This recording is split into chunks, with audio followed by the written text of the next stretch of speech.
తాను వచ్చినట్లే దిగంబరిగానే మరలా పోవును. వాడు ఏ ప్రకారముగా తల్లి గర్భములో నుండి ఒక మనిషి వచ్చునో మళ్ళీ అదే ప్రకారముగా వెళ్ళవలసినదే, దిగంబరిగానే మరలా పోవలసినే. తాను ప్రయాసపడి చేసుకొనిన దానిలో ఏదైనాను చేత పట్టుకుని పోలేదు. అతడు వచ్చిన ప్రకారముగానే మరలా పోవును. గాలికి ప్రయాసపడి సంపాదించిన దాని వలన లాభమేమియు. 17వ వచనం, ఇదియు మనస్సునకు ఆయాసకరమనేదే, తన దినములన్నిటిలో మరి దేవుడు ఈ మాటల్ని బహుగా దీవించునుగాక.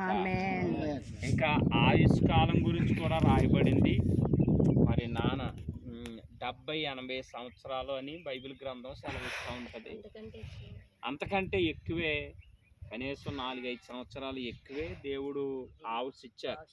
అంటే వాస్తవానికి చెప్పాలంటే బైబిల్ చెప్పిన ప్రకారముగానే దేవుడు అద్భుతకరంగా 80 సంవత్సరాలు దాటితే మరి బైబిల్ ప్రకారంగా ఎక్కువే, చాలా ధన్యులు అన్నమాట. అందుకనే బైబిల్ చెప్తుంది దాటితే 60 లేదా 70. ఈ రోజుల్లో దేవుడు మనకిచ్చిన గొప్ప భాగ్యం. మరి ఇక్కడున్న మనందరం కూడా ఒకటి, దేవుణ్ణి మర్చిపోకూడదు. 2, మన జీవితానికి ఇచ్చిన మన లైఫ్ని, మన జీవితం ఎంతో అమూల్యమైనదని. ఇక మనకి ఒక విషయం మీరు అందరూ గుర్తెరగాలి. అదేంటంటే రోజులు గడిస్తే మనం మరణానికే దగ్గర అవుతాం, కానీ ఇంకా యవనానికి దగ్గర అవ్వం. ఒక 4-5 సంవత్సరాలు వెళ్తే మనం మరణానికి ఎక్కువ అవుతాం తప్ప ఇంకా చిన్న వయసు ఏం రాదు. ఇంకొక మాట ఉంది చూడండి, చివరి వచనం 19వ వచనం, గట్టిగా చదవండి. 19. మరియు దేవుని ఒకనికి ధనధాన్య సమృద్ధినిచ్చి దాని యందు తన భాగము అనుభవించుటకును అన్నపానమును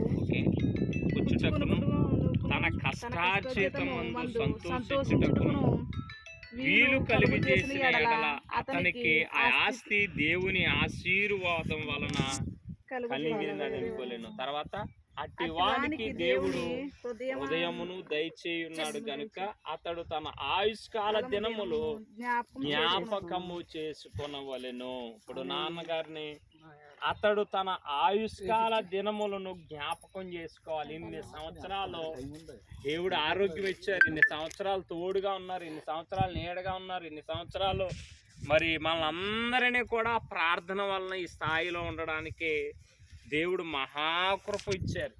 అయినా దేవుడికే మహిమ, ఘనత, ప్రభావాలు ఆయనకే కలుగును గాక.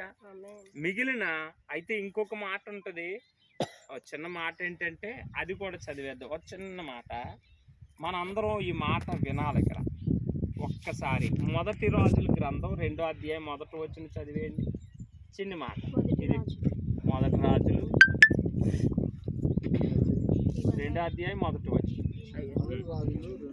గట్టిగా చదవండి. ఇది వినాలి. దావీదునకు మరణకాలము సమీపింపగా అతడు చూడండి తన కుమారులకి ఇలా తెలియచేసాడంట. ఎలాగా? లోకులందరూ పోవలసిన మార్గమున నేను వెళ్ళిపోతున్నాను కాబట్టి. చూడండి వాళ్ళ అబ్బాయికి చెప్తున్నాడు ఆయన, దావీదు సొలొమోనుకి ఎలా చెప్తున్నాడు, లోకులు అందరూ ఎలా చనిపోతున్నారు నేను అలా చనిపోతున్నాను, కానీ మీరు చేయవలసింది ఇది. కాబట్టి ఒకటి మీరు ధైర్యం తెచ్చుకోండి, రెండోది నిబ్బరము కలిగి, మూడోది నీ నిన్ను ఎవరైతే జన్మించారో, నిన్ను ఎవరైతే పాపం నుండి విడిపించారో, ఎవరైతే నీకు ఆరోగ్యం ఇస్తున్నారో, ఎవరైతే సమాధానం ఇస్తున్నారో ఆ దేవుణ్ణి నీకు ఏదైతే అప్పగించారో దానిని కాపాడుకుంటే చాలు.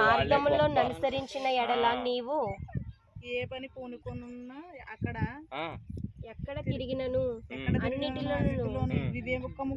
దేవుడు నీకు ఇచ్చిన దానిని కాపాడుకుందుముగా. దేవుడు మనకి ఆరోగ్యం ఇచ్చారు, జీవితాన్ని ఇచ్చారు, ఆ జీవితాన్ని కాపాడుకుంటూ మరి దేవుడు మనల్ని మన కుటుంబాల పైన ఆ కరుణ, ఆయన దయ, ఆయన కాపుదల ఎల్లప్పుడూ. అందుకనే మరి దావీదు అంటాడు గడ్డి పువ్వు లాంటిది అంటాడు, పేతురు అంటాడు కొండ పెంకు లాంటిది అంటాడు, ఇంకొక ఆయన అంటారు పువ్వు లాంటిది అంటాడు, ఇంకొక ఆయన నీటి మీద బుడగ లాంటిది. మానవుని యొక్క జీవితం నాన్న మరి మన మధ్య నుండి వెళ్ళడం బాధాకరమైన విషయం అయినా